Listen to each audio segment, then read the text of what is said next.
Tenaga dituduh amang seksual dan hasilkan gambar porno.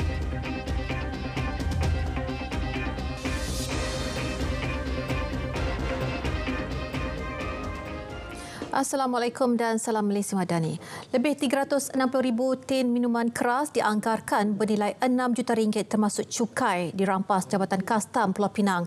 Pengarah Kastam Negeri Roslan Ramli berkata, kesemua minuman keras itu diseluduk masuk menggunakan 7 kontena dipercayai milik 3 syarikat perkapalan. 7 kontena itu dikesan secara berasingan di Pelabuhan Utara Pelabuhan Kelang, Selangor pada 31 Januari dan 7 Februari lalu. Seorang ejen perkapalan berusia 30-an turut ditahan bagi membantu siasatan. Sebelah kiri rampasan 7 kontena yang mengenangi minuman keras jenis bir kita tangkap di Pelabuhan Kelang yang bernilai RM968,881.20 yang melibatkan cukai sebanyak RM6.164 juta, melibatkan 7 kontena. Hasil siasatan awam mendapati kesemua kontena dikendali syarikat perkapalan yang mempunyai cawangan di Pelabuhan Kelang dan diimport oleh syarikat berstatus yang berhad di Selangor. 38 pendatang asing tanpa izin parti ditahan dalam operasi yang dijalankan di Muar Batu Pahat, Mersing dan Segamat. Kesemua yang ditahan dipercayai tidak mempunyai pas atau permit sah, tinggal lebih masa dan melanggar syarat pas ditetapkan. Pengarah Immigration Johor Baharudin Tahir menyatakan mereka yang ditahan melibatkan 5 warga Bangladesh, 17 warga Indonesia, 5 Pakistan, 2 India serta 9 Myanmar. Masing-masing berusia antara 21 hingga 58 tahun. Kes disiasat mengikut Seksyen 6/1/C dan 15/1/C Akta Immigration 1959 Palang 63 serta Peraturan 39/B Peraturan Immigration 1963. Seorang lelaki Bangladesh juga disiasat mengikut Seksyen 55E kerana membenarkan parti masuk atau tinggal di dalam premis. Sindiket Bitcoin yang menjadikan rumah kediaman sebagai pusat operasi sindiket itu sejak 6 bulan lalu terbongkar selepas diserbu Suruhanjaya Tenaga dan pihak Tenaga Nasional Berhad TNB bertindak atas risikan 20 anggota penguatkuasa melakukan serbuan dan menemukan sambungan elektrik secara haram di Nibong Tebal, Pulau Pinang. Pengarah Suruhanjaya Tenaga Wilayah, Perlis, Kedah dan Pulau Pinang, Azmi Ishak berkata jumlah kerugian akibat sindiket curi elektrik ini lebih RM130,000 bagi tempoh 6 bulan. Usaha Bitcoin ni, dia kadang-kadang daftar pun tanam orang lain dekat akaun TNB, dia kadang-kadang ambil IC orang lain, kita cari-cari pun tak dapat trace.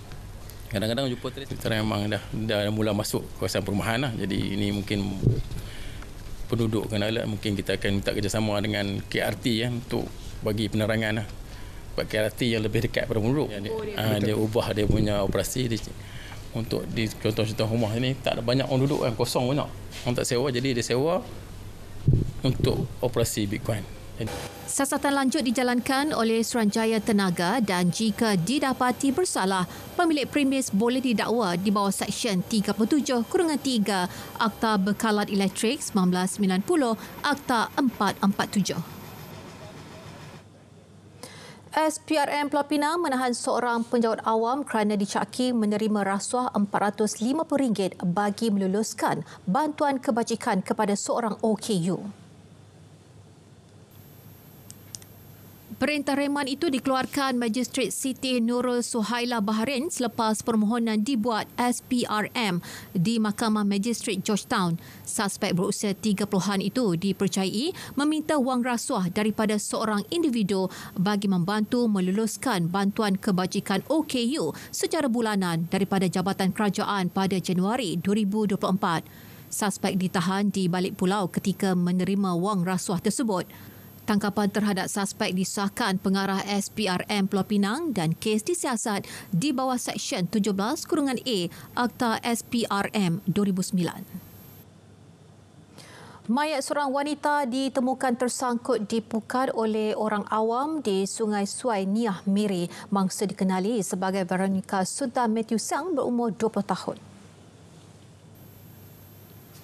Ketua Bahagian Forensik Kebakaran Jabatan Bomba dan Penyelamat Zon 6 Miri, Awangku Muhammad Hazmin Awang Zainal menyatakan mayat wanita itu telah dikeluarkan oleh penduduk kampung.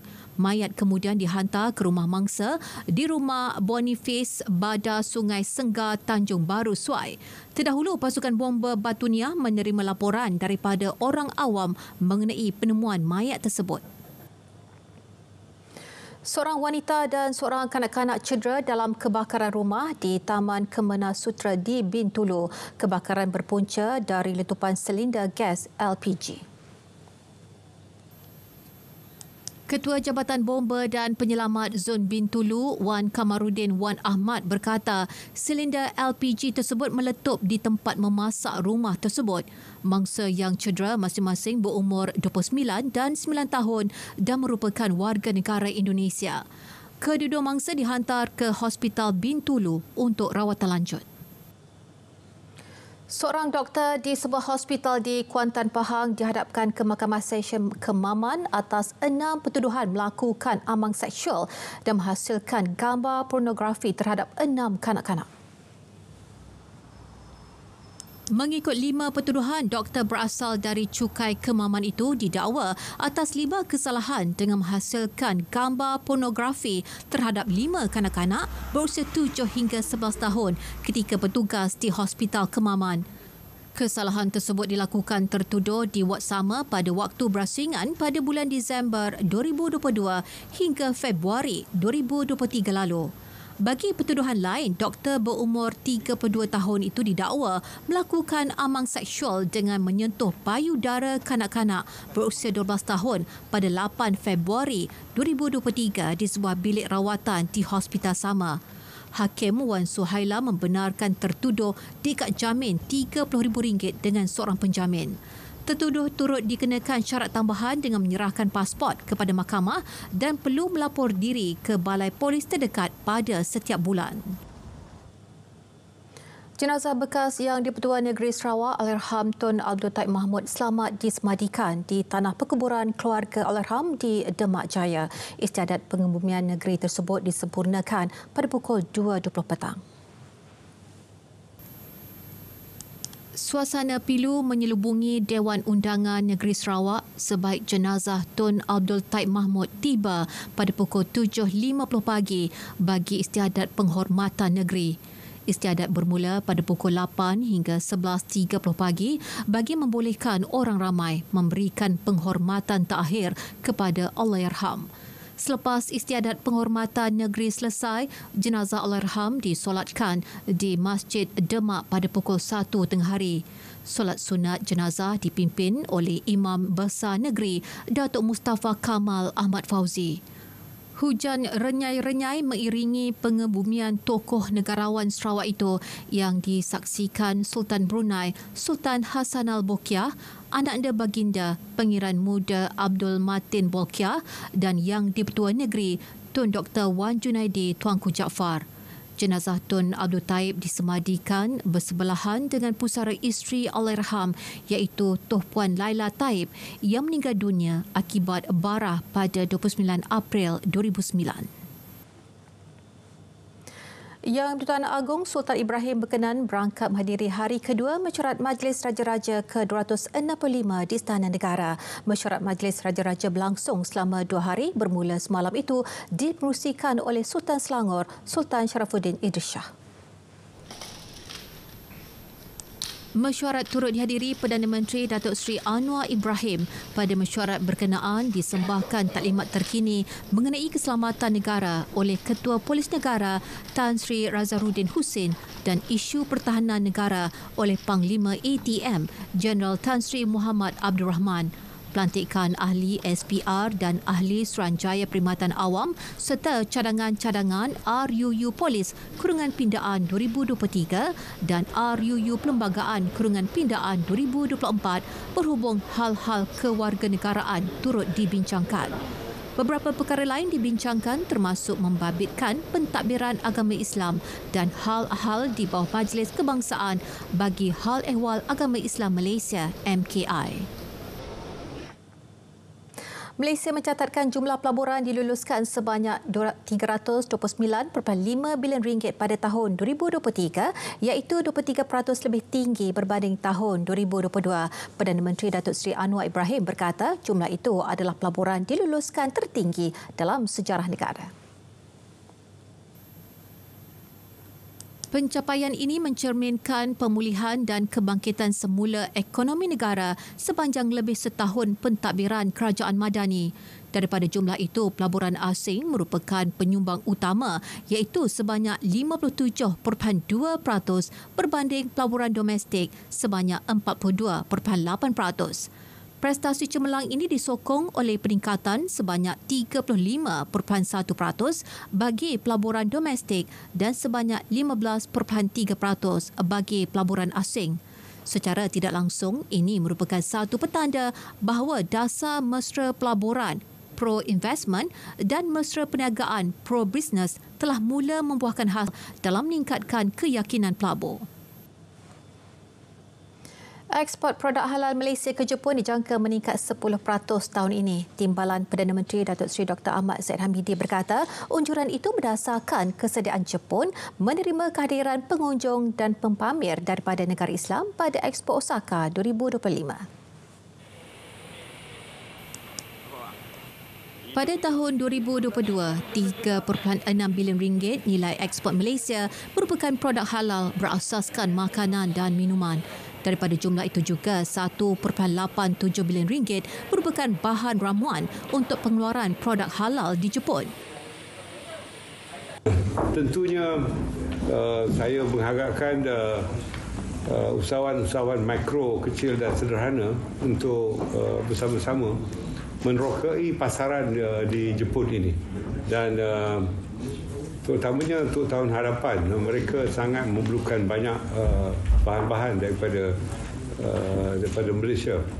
Dan saya juga akan berbincang dengan SGC dan MITI bagi mempromosikan bahan-bahan daripada Malaysia ini. Beliau berkata demikian selepas menyaksikan majlis menandatangani dua memorandum persefahaman antara Halal Development Corporation (HDC), Ionco Malaysia Berhad dan Persatuan Halal Jepun (GHA) di Osaka, Jepun. Terdahulu beliau mengadakan pertemuan bersama pemain industri halal terkemuka di Jepun. Sidang meja bulat anjuran Halal Development Corporation Berhad (HDC) tersebut bertemakan menghubungkan ekosistem halal antara Malaysia dan Jepun bagi meningkatkan perdagangan, pelaburan dan pekerjaan berkualiti. Beliau juga sempat mengadakan lawatan ke Sanda Shokunika Kosha Company Limited untuk melihat operasi pusat penyembelihan Jepun dalam pengeluaran dan pembekalan daging lembu halal. Kempen Jom Beli Produk Hijau akan diteruskan dalam usaha menggalakkan rakyat Malaysia untuk membeli dan menggunakan produk hijau. Menurut Menteri Sumber Asli dan Kelestarian Alam Nik Nazmin Ahmad, sambutan masyarakat ia memberangsangkan terhadap program itu turut memberi impak positif kepada pengusaha mikro, kecil dan sederhana. Bagi kita ini satu usaha positif sebab kerajaan pun ada dasar perolehan hijau. Jadi bila mungkin setengah ni masih lagi syarikat-syarikat kecil. Jadi untuk mereka scale up, maka program seperti ini baiklah untuk membolehkan mereka terdedah kepada pasaran yang lebih besar, mendapat keuntungan dan dapat recycle keuntungan tersebut untuk menjadi syarikat-syarikat yang lebih besar. Dan insyaAllah kita akan teruskan program ini pada tahun ini dan kita akan maklumkanlah tentang butiran program beli barangan hijau ni. Beliau berkata demikian selepas sesi penyampaian hadiah kempen Jom Beli Produk Hijau di Perbadanan Teknologi Hijau dan Perubahan Iklim Malaysia (MGTC). Kempen yang dilancarkan pada September hingga Disember 2023 itu berjaya mencapai jualan lebih RM250,000 dengan kira-kira 3,000 jenis barangan hijau telah dijual. Perbadanan Nasional Berhad Pernas dan syarikat milik penuhnya Malaysia International Franchise dan Berhad memperuntukkan RM62 juta bagi mengembangkan 2 jenama franchise. Nilai pelaburan itu akan digunakan untuk membuka 50 cawangan Gloria Jeans Coffee dan 100 cawangan 1901 Frankfurters dalam tempoh 5 tahun. Bermulalah perjalanan kita untuk relaunch 1901 sebagai satu jenama lokal yang berdaya saing yang tinggi. Juga dengan Gloria Jeans Coffee, kami selaku master franchisor di Malaysia, Myanmar dan juga Brunei. Sekarang ni ada 49 outlet dan kita akan menambah hingga ke 100 outlet dalam masa 5 tahun yang akan datang. Beliau berkata demikian selepas pelancaran cawangan 2 jenama tersebut. Turut hadir Menteri Pembangunan Usahawan dan Koperasi Datuk Iwan Benedik di Menara Pernas. 20 teknologi tempatan disasar untuk dikomersialkan dan diguna pakai di peringkat pihak berkuasa tempatan PBT menjelang 2025. Menurut Menteri Sains, Teknologi dan Inovasi Chan Ling Kang, ia sebagai usaha memaksimumkan penggunaan teknologi di peringkat PBT bagi menyelesaikan pelbagai isu setempat. Tadi kami memperkenalkan 9 teknologi. Lepas ini di MISA ada 2 lagi. Selain daripada pengurusan sistem pekerja, there are also like surveillance system untuk memantau katakan tapak sampah haram. There are also teknologi tentang smart system, smart city system lah. Smart street light dan juga ada bagaimana boleh memantau kecerunan untuk cegah tanah runtuh dan lain-lain. Beberapa syarikat teknologi tempatan di bawah ekosistem Musti telah dipilih untuk berkongsi mengenai teknologi dan inovasi bagi menyelesaikan permasalahan setempat di peringkat negeri. Sebuah sistem aduan bakal dibangunkan bagi memastikan hak milik kandungan dan bahan berita dihasilkan oleh pemilik asal terjamin. Menteri Komunikasi Fahmi Fadil berkata sistem dibangunkan itu membolehkan pemilik asal membuat aduan jika terdapat pihak yang mengambil kandungan atau berita tanpa menyebut sumber asal. Di sini saya lihat kita perlu sedikit mungkin ada satu sistem asas yang mana pemilik asal kepada berita itu boleh buat aduan dan kemudian pihak MCMC sebagai contoh boleh ambil tindakan. Saya lihat isu copyright ini dia bukan hanya terkesan kepada e-dagang, e-commerce, tapi sebenarnya banyak berita juga yang kadang-kadang diambil tanpa kebenaran daripada pihak asal. Dan inilah antara lain kadang-kala mengakibatkan maklumat itu disalah tafsir ataupun diubah suai seolah-olah itulah yang dilaporkan oleh media asal. Kebelakangan ini terdapat banyak kandungan khususnya dalam portal berita diambil pihak tertentu tanpa kebenaran. Beliau menyatakan dalam sidang media selepas merasmikan Majlis Maxis 5G Advanced Trial Showcase di Ibu Negara. Lebih RM14 juta berjaya dikumpulkan JAKIM melalui tabur musaadah bagi membantu umat Islam di Palestin. Menteri di Jabatan Perdana Menteri Hal Ehwal Agama Datuk Dr. Muhammad Naim Mokhtar berkata sumbangan diperoleh daripada pelbagai pihak termasuk agensi-agensi di bawahnya.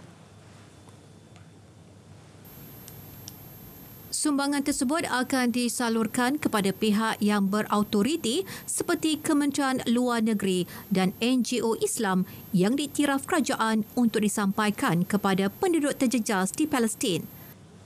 Dengan sumbangan yang ada, termasuk yang diberikan oleh YAPIM, kita nak lihat keperluan. Kita tak nak nanti overlap. Mana yang sumbangan yang kita berikan tu kan dah terlalu banyak diberikan oleh agensi-agensi ataupun negara-negara yang lain. So sebab tu saya rasa pasca peperangan ni kita perlu lihat apa sebenarnya yang diperlukan oleh saudara-saudara kita dan rakyat di Palestin.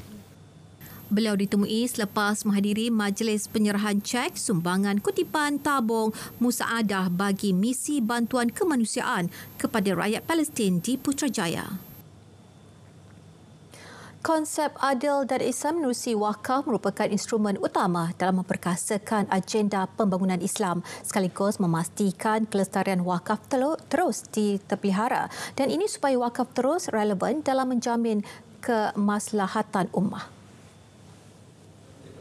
Sehubungan itu, Timbalan Ketua Menteri 1 Datuk Dr. Muhammad Abdul Hamid mahu instrumen wakaf diperkasakan dengan idea-idea inovatif baharu.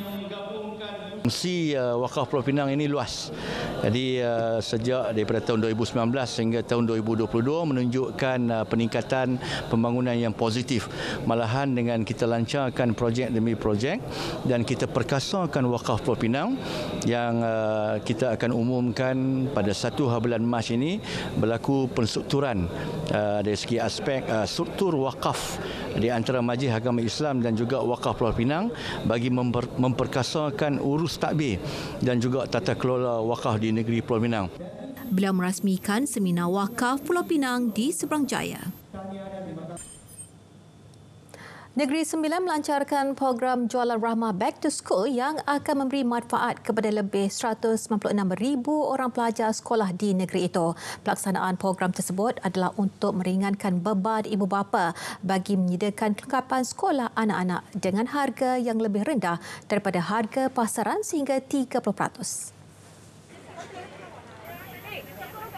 Menurut Exko Keusahawanan Sumber Manusia, Perubahan Iklim, Koperasi dan Kepenggunaan Negeri Sembilan, Virapan Subramaniam, program Jualan Rahmah Back to School dilaksanakan secara serentak di seluruh Negeri Sembilan sehingga 26 Februari ini. 2024 ini, program Jualan Rahmah peringkat Negeri Sembilan ini diperluaskan konsepnya dengan penganjuran Back to School dengan menawarkan penjualan pakaian dan peralatan sekolah. Program ini mendapat sambutan yang baik dan penyertaan oleh 43 pasaraya dan outlet di seluruh Negeri Sembilan yang merangkumi 8 parlimen. Beliau menyatakannya pada majlis perasmian Jualan Rahmah Back to School peringkat Negeri Sembilan tahun 2024 di Pahang.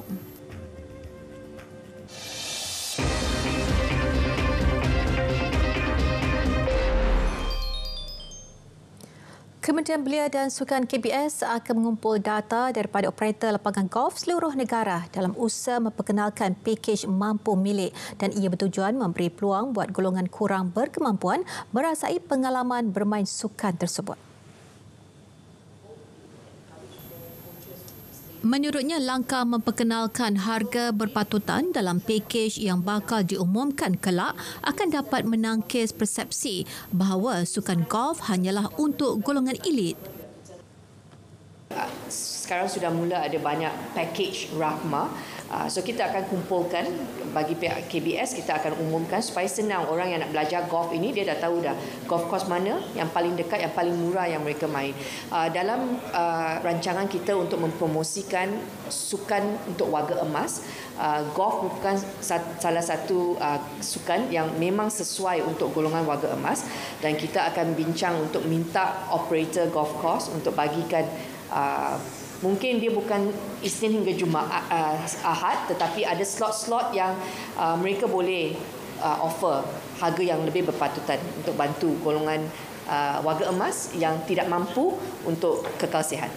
Sementara itu, seramai 1,680 peserta bakal bersaing dalam kejohanan Siri Golf Amatur Kebangsaan 2024 yang diadakan di 14 negeri. Kejohanan itu akan bermula di The Mines Resort and Golf Club pada 29 Februari dan berakhir di Forest City Golf Resort Johor pada 8 hingga 10 September ini. Kejohanan terbuka itu menyaksikan juara berpeluang mewakili negara pada kejohanan pemain golf amatur dunia WAGC di Phuket, Thailand dari 29 Oktober hingga 3 November depan. Perkembangan Liga Hoki Malaysia TNP MHL 2024. Pasukan hoki wanita Leoning berjaya merampas tangga teratas Liga selepas menewaskan QNet Phoenix 1-0 dalam perlawanan petang semalam. Dia lagi dalam permainan. Berlangsung di Stadium Hoki Nasional Bukit Jalil, gol tunggal perlawanan dijaringkan Wong Lee Bin pada minit ke-34 menerusi gol pukulan sudut penalti. Kekalahan tipis QNet itu pula menyaksikan pasukan berkenaan turun ke tempat ketiga. Ketua jurulatihnya Siti Rahma Osman bagaimanapun akur dengan kekalahan itu. Itu dia top scorer. Wang Lee Bin. Tinggal satu perlawanan sahaja dan tim-tim lain di mana PDRM masih ada baki 3 perlawanan. So if diorang menang 3 perlawanan tersebut, that mean kita punya pasukan QNet agak susah untuk top 4 lah. Banyak lagi perlu diperbaiki daripada bahagian serangan kerana saya lihat dan saya nampak agak kurang tumpul di bahagian penyerang di mana diorang dapat bola dan tak dapat kawal dengan baik dan selalu hilang bola. Mungkin kita ada lagi masa untuk kita berlatih sebelum kita bertemu dengan PDRM. Sementara itu, dalam satu lagi aksi, Malaysian University menang besar 11-0 ke atas Mutiara Impian MSSPP PSHA. Learning akan bertemu Malaysian University yang kini di tangga kedua pada Ahad ini, manakala QNet dijadual bertemu PDRM Blue Warriors pada 29 Februari.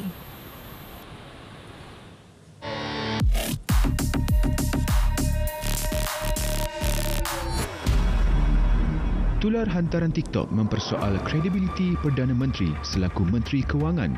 Hantaran itu memberi gambaran kononnya kejatuhan nilai ringgit berlaku disebabkan kegagalan pemimpin berkenaan.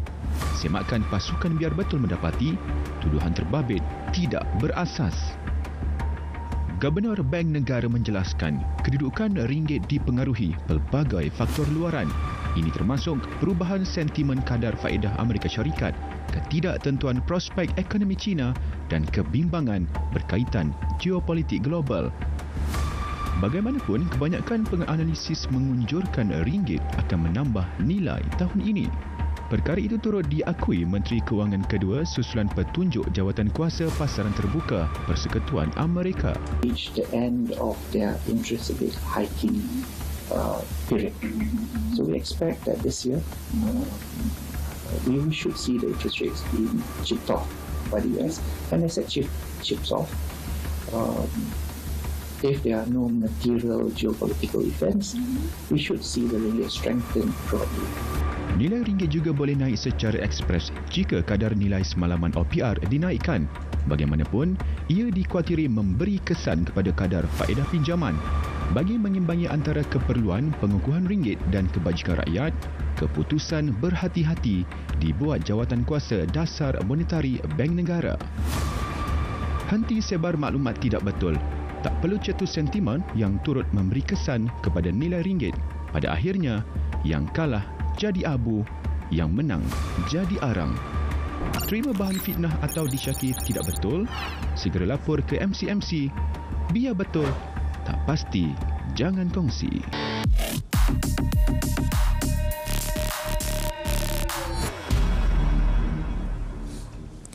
Baik, sekian berita tengah malam dari Sungai Kesegara Palestin. Pasti merdeka. Dengan itu, Assalamualaikum dan selamat malam.